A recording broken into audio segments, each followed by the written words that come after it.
After the Badge, Part 3. Midtown Precinct, 9:47 a.m., briefing room. The clatter of coffee cups and quiet chatter filled the space as officers filtered in and took their seats for morning briefing. Lena sat near the back, flipping through a file with furrowed brows, her attention only half on the words. Ash leaned beside her, arms crossed, eyes sharp as they scanned the room. He's here. Lena didn't need to ask who. Detective Rowe strolled in like he owned the place, calm, polished, wearing the same smug smile he always did. But Ash saw it now for what it was, calculated, covered in lies. Rowe's gaze slid across the room and landed on them, a flicker of recognition, then that damn smile widened. Rivera, Moore. He walked over, casual as hell, coffee in hand. Heard you were out near the Southside docks last night. Late call? Ash's jaw ticked, just following up on some loose ends. Rowe nodded slowly. Funny. I didn't see a report. We hadn't filed it yet, Lena said evenly, but thanks for keeping such a close eye on our work. Rowe chuckled too smoothly. Just looking out for my favorite detectives. Ash stepped forward just enough to be a little too close. You always just interested in where we go at night, or just when we get too close to something you're trying to hide? The smile on Rowe's face faltered, just for a second. Then he leaned in, voice dropping. Careful, Rivera. You start throwing around accusations without proof, people might think you've got something to hide. Lena stood, slow and deliberate. We don't need to throw anything. We've got more than enough coming your way. Rowe's jaw twitched, but he caught himself. Backed off half a step. Well, he said, glancing around the room, I look forward to reading your report. He turned and walked away, but the tension didn't leave with him. It hung there, thick as smoke. Ash let out a breath. He knows we've got something. Good, Lena murmured, eyes locked on Rowe's back. Let him sweat.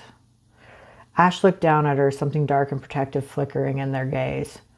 We need to move fast if he gets wind of the recordings. Then he'll come at us, Lena finished. Hard.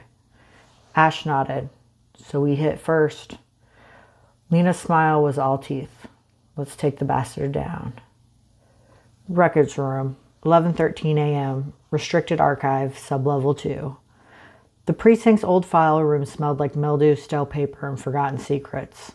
Ash flicked on the overhead light, casting a yellow wash over rows of filing cabinets and dust-covered boxes stacked high. God, this place looks like it hasn't been touched since the 90s. Lena followed close behind, her heels echoing across the concrete floor. Perfect. That means Rowe probably thought no one would ever look down here. Ash pulled open a drawer labeled Internal Investigations, 2007 to 2012. He was a rising star back then. Commendations, clean record, just enough attitude to charm the brass. And just enough ego to hide whatever the hell he was into, Lena muttered, pulling a box from the shelf. Help me with this? Ash set the box down on a nearby table and popped the lid. Inside, manila folders with faded labels, corners curled and stained. They dug in. 30 minutes passed in silence, save for the occasional shuffle of paper and soft murmur of names. Then, here. Lena held up a file with a clipped tab. Case number 171-B. Officer involved incident. Closed. Ash stepped over, leaning in as Lena opened the file. Victim, David Reyes, she read aloud. Age 34, civilian informant. Shot during a failed sting. Shooter, Detective Marcus Rowe. Ash frowned. Never heard of that one. Wasn't in his record. It was closed fast, Lena said, flipping the page. Ruling justified. No press, no formal inquiry, just a few witness statements, all redacted. Ash scanned the details, lips tightening. Reyes was supposed to testify in a corruption case involving a private security firm, same one Marissa was investigating. Lena's eyes widened. You think Rowe killed him to shut him up? I think Rowe's been cleaning house for years, Ash said grimly, and nobody's been looking. Until now. They exchanged a look, the kind that meant we're in deep, but also we're not stopping. Lena tapped the file with her knuckle. We take this to someone outside the department. Ash shook their head. Not yet. We need more. This alone won't break him. It'll just make him run. Lena exhaled, folding the file back. So we keep digging. Ash glanced at the door, and maybe we let him know we're watching. Lena smirked. You planning on poking the bear? I want the bear to show his teeth. Then we'll know where to aim. Precinct parking garage, 6:08 p.m. The rain had stopped, but the slick pavement still reflected the dull amber glow of overhead lights. Ash waited by the entrance, one hand tucked in their jacket pocket, the other holding a cigarette they weren't actually smoking. They spotted Rose's car before they heard it. Same beat-up black sedan he'd driven for years, like some kind of stubborn throwback. Ash watched it roll into the garage and park like nothing was wrong, like he wasn't guilty as hell. Rose stepped out, briefcase in hand, loosening his tie. Ash stepped forward. Evening, Marcus. Roe paused just long enough to register the use of his name. His smile was slow and fake. Rivera. Shouldn't you be clocking out? Ash flicked the cigarette away. Funny. I was going to ask you the same thing. You've had a long day, long decade, really. Roe didn't move. You got something to say? Say it. Ash took a step forward, voice low and even. David Reyes, shot under your watch, ruled justified. And yet, no press, no public file, no follow-up. Almost like someone didn't want too many questions asked. Rose's face didn't change, but his jaw twitched. That case was handled. If you got an issue, take it up with IA. I might, Ash said, tilting their head. But I figured I'd give you a heads up first. I like watching people sweat. Roe finally looked at them. Really looked. You're playing with fire. Ash smiled, slow and unflinching. Good. I like it hot. Roe stepped closer, toe to toe now. You think you're clever, but you're not ready for what happens when this blows up. Ash didn't back down.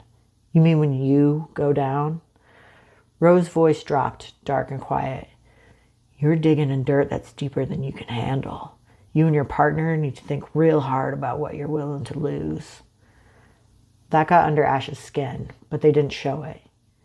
You threatening me, Roe? Roe smirked again, all teeth this time. Just offering perspective. Ash stepped back slowly. Here's some perspective for you. We're not scared of you, and we're not alone. They turned and walked off, heart pounding, every muscle coiled tight. They didn't need to see Roe's face to know the damage was done, because Roe was scared, and scared people make mistakes. Ash's apartment, 7:12 p.m. Ash tossed their jacket onto the back of a chair, pacing in front of the couch like a caged animal, energy still crackling from the showdown in the garage. Lena leaned against the kitchen counter, sipping a beer, eyes tracking Ash's every movement. So what'd he say? Ash let out a breath that was half a laugh. He tried to scare me. Said we didn't know how deep it goes. That we should think about what we're willing to lose. Lena's eyebrow arched. Typical deflection. But if he's threatening us now, it means he's rattled. Yeah, Ash muttered, running a hand through their hair. But he wasn't bluffing. He knows we're getting close, and that makes us dangerous. Lena walked over and placed a hand on Ash's chest. We've been dangerous. Now we're just visible. Ash caught her hand and held it, grounding themselves in her touch. You okay staying here tonight? Lena's lips curled into a weary smile. You trying to protect me? I'm trying to not have a panic attack knowing someone out there would put a bullet in you to shut us up. Lena leaned up, pressing a soft kiss to Ash's cheek. Then I'm staying. Ash nodded, jaw tight. I'm going to take a quick shower. I smell like sweat and trouble. I like both, Lena called as they disappeared into the bathroom. She moved to the windows, pulling the blinds closed. Habit, paranoia, survival. The shower shut off with a final drip, drip, drip. Lena barely noticed. She was frozen by the soft, unmistakable creak of metal outside the window. The fire escape. Then, click. Her breath caught, the kind of stillness that lives between instinct and action. She grabbed a spare Glock from the drawer and stepped toward the window just as the frame jerked inward, too fast to be wind. A figure launched through the opening, shoulder first, sending glass crashing across the floor. Lena jumped back, gun raised, but the man was fast. Too fast. She fired. Once. Missed. He was on her in seconds, knocking the gun from her hand. It clattered under the couch. She grunted, fists coming up. He was trained, big, covered head to toe in black, no identifying marks, gloves, mask, ghost-like. But Lena fought like hell. She slammed her knee into his ribs, twisted under his arm, but he caught her and threw her into the coffee table.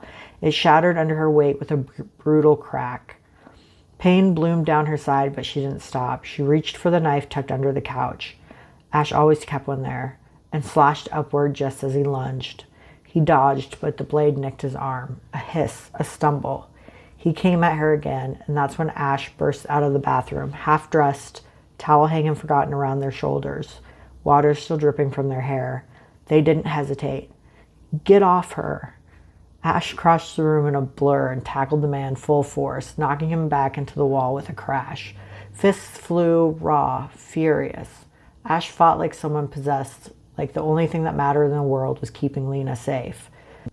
The man tried to grab his gun. Ash knocked it away, tried to reach for a blade. Ash twisted his wrist until it snapped. He screamed, finally going limp. Ash stood over him, chest heaving, knuckles bloodied. You okay? Lena coughed, wincing as she sat up. Yeah, I'm okay. Ash rushed over, kneeling beside her. You sure? I've had worse, she muttered, then looked up at them. Her voice cracked just a little. But I've never been gladder to hear your voice. Ash cupped her face, brushing hair from her cheek with a shaking hand. I thought I'd lost you. You didn't, she whispered. You won't.